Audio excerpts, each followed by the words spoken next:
Politics is about hard choices. Now, I see at the moment challenging issues confronting Scotland, very challenging issues. Not least of these, drugs, abuse and crime. It's not a coincidence that that's at the forefront of the Scottish Conservative Manifesto. I had to make a hard choice. Do we use resource, which we have at the moment, to meaningfully start addressing these challenges and these threats?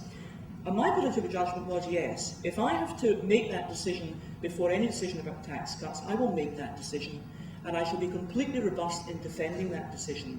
I found it interesting, Alf, if I can say so, in yesterday's Herald, there was an interesting journalistic irony. On the one hand, the editorial of the Herald said the Conservative policies weren't bold enough. On the facing page was a very interesting article from Professor Neil McKegney, who I think has been one of the most significant contributors to this whole debate about drugs abuse in Scotland. And Neil McKegney's message was very simple. He said, there is a threat facing Scotland which is actually more serious than terrorism, is drugs abuse.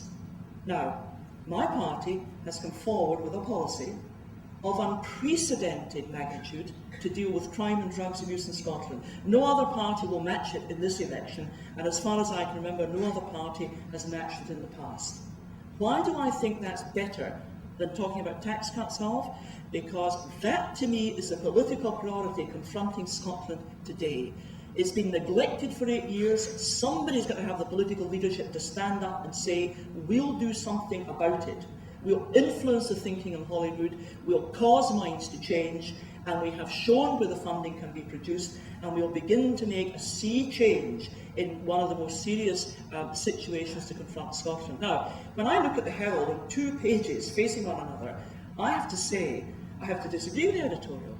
If that's not a bold policy, ladies and gentlemen, I frankly don't know what the hell is.